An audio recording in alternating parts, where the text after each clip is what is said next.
தந்தை, மகன், தூய ஆவியின் திரியேக ஆசீர்வாதம் உங்கள் அனைவரையும் ஆசீர்வதித்து காப்பதாக. கிறிஸ்து இயேசுவுக்குள் பிரியமான அன்பு இறை மக்களே, உங்கள் அனைவரையும் உயிர்த்தெழுந்த இயேசுவின் நாமத்தினாலே வாழ்த்துகிறேன். இந்த நாளிலும் நியாயாதிபதிகள் 14ஆம் அதிகாரம் 20வது வசனம். சிம்சோன் பெஞ்சாதியோ வென்றால் அவனுக்குடைய தோழரின் அவனோடு சிநேகமாய் இருந்த ஒருவனுக்கு கொடுக்கப்பட்டாள்.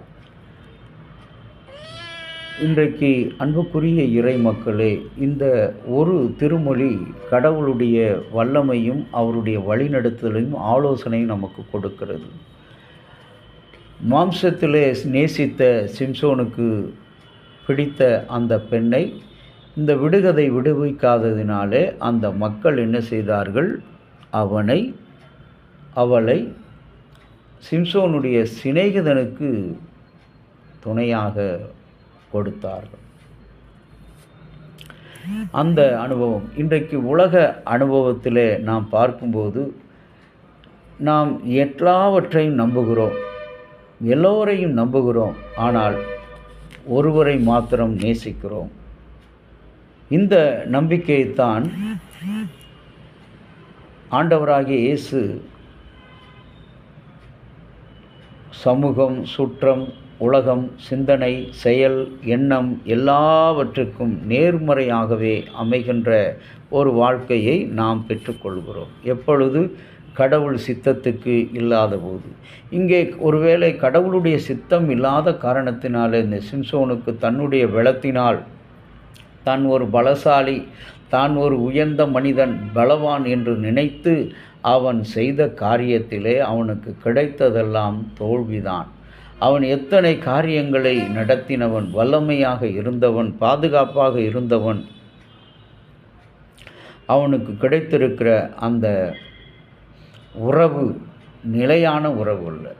இன்றைக்கு உலகத்தில் நாம் நினைத்து கொண்டிருக்கிற உறவுகள், கணவன் மனைவி, பெற்றோர் பிள்ளைகள், நண்பர்கள், ஜாதி, இவை எல்லா உறவுகளுமே நிலையானது அல்ல. இன்றைக்கு இருக்கும் நாளைக்கு யாரோ. இன்றைக்கு திருமணத்துக்காக நிச்சயம் பெற்று குறிக்கப்படுகிற பெண் திருமண ஆராதனையிலே வந்து நிற்கும்போது உனக்கு சம்மதமா என்று கேட்கும்போது நேரடியாக அந்த பெண் சொல்கிறாள், எனக்கு இவரை பிடிக்கவில்லை, நான் இவரையோடு திருமணம் செய்ய விரும்பவில்லை. அவ்வளவு பெரிய நிகழ்ச்சிகளை நாம் பார்க்கிறோம்.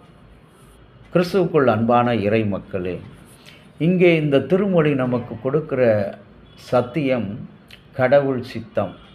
கடவுள் சித்தத்தை மாத்திரம் நாம் செய்யும் பொழுது ஆண்டவராகிய இயேசு கிறிஸ்து தன்னுடைய சிலுவை பாடுகளிலே, கடவுளே, இந்த பாத்திரம் என்னை விட்டு நீங்கும்படி செய்யும். பிதாவே, உம்முடைய என் ஆவியை ஒப்புவிக்கிறேன், எல்லாம் முடிந்தது என்று சொல்லி கடவுளுடைய சித்தத்துக்கு மரண வேளையிலும் கூட தன்னை மடித்து கொடுத்தார் ஆண்டவராகிய இயேசு. இன்றைக்கு நீங்களும் நானும் அவருடைய பிள்ளைகளாக வாழுகிறோம். நாம் எப்பொழுதெல்லாம் நமக்கு ஒரு பொருள், நாம் நினைக்கிற பொருள், நினைக்கிற காரியம், எண்ணி இருக்கிற வேலை கிடைக்கும்னு சொன்னால் நாம் எவ்வளவு தூரம் ஆண்டவரை நொந்து கொள்கிறோம், அவரை கஷ்டப்படுத்தி இருக்கிறோம், வேதனைப்படுத்தி இருக்கிறோம். கிறிஸ்துவுக்குள் பிரியமான அன்பு இறை மக்களே, இன்றைக்கு இந்த நம்பிக்கையோடு நாம் கடந்து செல்வோம். கடவுளின் சித்தம் மாத்திரமே என்னுடைய வாழ்க்கையில் செயல்பட வேண்டும் என்று பொருத்தனை எடுத்து இந்த நாளை துவங்குவோம்.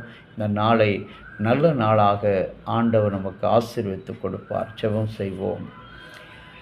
சகல துதிகளுக்கும் தோத்திரத்துக்கும் சித்தத்துக்கும் பலத்துக்கும் உரிய எங்கள் ஆண்டவராகிய இயேசுவே, உம்மை துதிக்கிறோம், தோத்தரிக்கிறோம். இந்த நாளிலும் உம்முடைய திருசுத்தத்தை அறிகிற அருள் பாக்கியத்தை எங்களுக்கு கொடுத்ததுக்காக நன்றி. இந்த நாளிலும் எங்கள் வாழ்க்கையில் எதை எடுத்தாலும், என்ன காரியத்தை செய்தாலும், ஆவிக்குரிய ஜீவியத்தின் பிள்ளைகளாக நாங்கள் உம்முடைய சித்தம் செய்ய புறப்படுகளாக இருக்க எங்களை ஆயத்தப்படுத்தும். உமக்கே துதி, கன, மகிமை எல்லாவற்றையும் செலுத்துகிறோம். இயேசுவின் நல்ல நாமத்தில் வேண்டுகிறோம் பிதாவே,